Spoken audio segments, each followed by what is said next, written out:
नमस्कार। आज हम भारत की चुनावी राजनीति की नब्ज को समझने के लिए झारखंड की एक सीट खूंटी के सफर पर चलेंगे। देखिए, ये जो विश्लेषण है ये किसी एक इंसान या किसी पार्टी के बारे में नहीं है।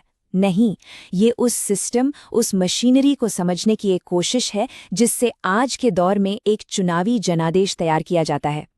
खूंटी, इसे सिर्फ एक लोकसभा सीट की तरह मत देखिए। असल में ये एक प्रयोगशाला है, एक ऐसी लैब जहां दशकों पुराने सामाजिक समीकरण और आज की मॉडर्न डेटा ड्रिवन चुनावी इंजीनियरिंग एक दूसरे से मिलते हैं। तो चलिए, इस विश्लेषण में हम इसी चुनावी नतीजे की परतें खोलकर देखते हैं। तो चलिए, कहानी की शुरुआत अंत से करते हैं, नतीजे से। जीतने वाले उम्मीदवार को वोट मिले 44.71%। ये आंकड़ा अपने आप में बहुत कुछ कहता है। ये एक तरफा, एक साफ जीत की कहानी है। अब इसकी तुलना में दूसरे नंबर पर रहे उम्मीदवार को देखिए। उन्हें मिले 24.83% वोट। दोनों के बीच का फासला लगभग 20 परसेंटेज पॉइंट्स का है। और राजनीति में ये कोई छोटा मोटा अंतर नहीं होता। ये एक बहुत ही निर्णायक, एक बहुत बड़ा फासला है। और अगर हम इसे वोटों की संख्या में देखें तो जीत का अंतर था 26,327 वोटों का। तो असल सवाल ये नहीं कि कौन जीता, असल सवाल ये है कि ये नतीजा बना कैसे, इसकी इंजीनियरिंग कैसे की गई, इसका पूरा आर्किटेक्चर क्या था। किसी भी चुनाव को अगर सच में समझना है तो हमें जमीन की आवाज सुननी पड़ती है। लोगों के लिए असल मुद्दे क्या हैं, उनकी रोज की जिंदगी में क्या चल रहा है, वो क्या चाहते हैं और उनकी शिकायतें क्या हैं। जरा ये सुनिए, ये जमीन से आई आवाज है। पूरे के पूरे टोलों में बिजली नहीं है। स्थानीय लोग आज भी पीने के पानी जैसी बुनियादी समस्याओं का जिक्र करते हैं। ये शब्द ये हमें सीधे जमीनी हकीकत से रूबरू कराते हैं। तो मुद्दे एकदम साफ थे। पानी की किल्लत, बिजली की कमी, रोजगार यानी नौकरी धंधे का अभाव और अपनी जमीन के अधिकारों की चिंता। ये कोई राजनीतिक नारे नहीं हैं, ये जिंदगी की सबसे बुनियादी जरूरतें हैं। और यही हमें याद रखना चाहिए कि हमारा संविधान हर नागरिक को एक गरिमापूर्ण जीवन का हक देता है। और उस गरिमा की पहली सीढ़ी यही बुनियादी सुविधाएं हैं। अच्छा, मुद्दे तो समझ लिए, अब बारी है मतदाताओं को समझने की। क्योंकि किसी भी चुनावी क्षेत्र की जो सामाजिक बनावट होती है, जो डेमोग्राफी होती है, वही उसकी राजनीति की चाबी होती है। ये जो डैशबोर्ड आप देख रहे हैं, ये एक ऊपरी तस्वीर देता है। कुल कितने वोटर हैं, कितने लोगों ने वोट डाला और किस पार्टी को कितना वोट मिला। ये आंकड़े जरूरी हैं, हाँ, लेकिन असली कहानी वो इन आंकड़ों के अंदर छिपी है। और ये स्लाइड खूंटी की पूरी राजनीतिक कहानी बयां कर देती है। यहाँ की लगभग 73% आबादी अनुसूचित जनजाति है और उसमें भी करीब 61% हिस्सा अकेले मुंडा समुदाय का है। ये एक आंकड़ा नहीं है, ये खूंटी के हर राजनीतिक समीकरण का केंद्र है, उसका एपिसेंटर है। तो अब हमारे पास दो चीजें हैं, एक तरफ वोटरों की बुनियादी ज़रूरतें और शिकायतें और दूसरी तरफ एक बहुत ही खास डेमोग्राफिक बनावट। अब सवाल ये है कि इन दोनों को जोड़कर एक कामयाब चुनावी अभियान कैसे डिज़ाइन किया जाता है।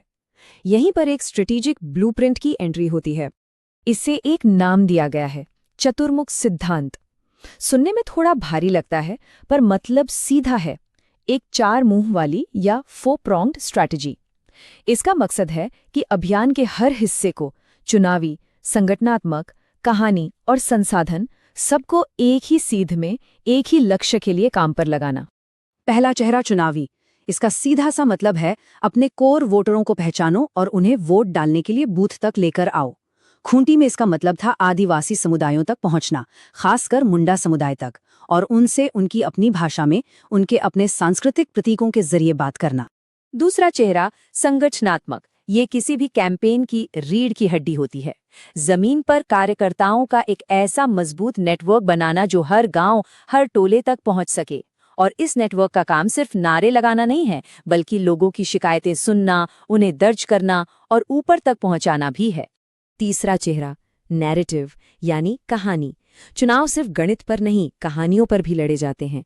एक ऐसी कहानी बनाना जो वोटरों की पहचान, उनकी विरासत, जैसे कि बिरसा मुंडा की महान विरासत और उनके भविष्य के सपनों को एक साथ एक धागे में पिरो सके। और आखिरी में चौथा चेहरा संसाधन। आज के दौर का चुनाव चलाने के लिए पैसा भी चाहिए और टेक्नोलॉजी भी। पोस्टर बैनर से लेकर व्हाट्सएप ग्रुप्स तक हर संसाधन का सही वक्त पर और सही जगह इस्तेमाल करना, यही गेम है।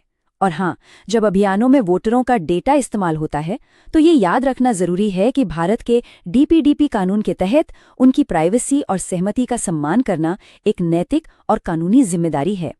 खूंटी का ये जो केस स्टडी है, ये हमें भारतीय राजनीति के एक बहुत बड़े बदलाव की तरफ इशारा कर रहा है। राजनीति अब सिर्फ बड़े बड़े भाषणों और वादों से आगे निकल रही है।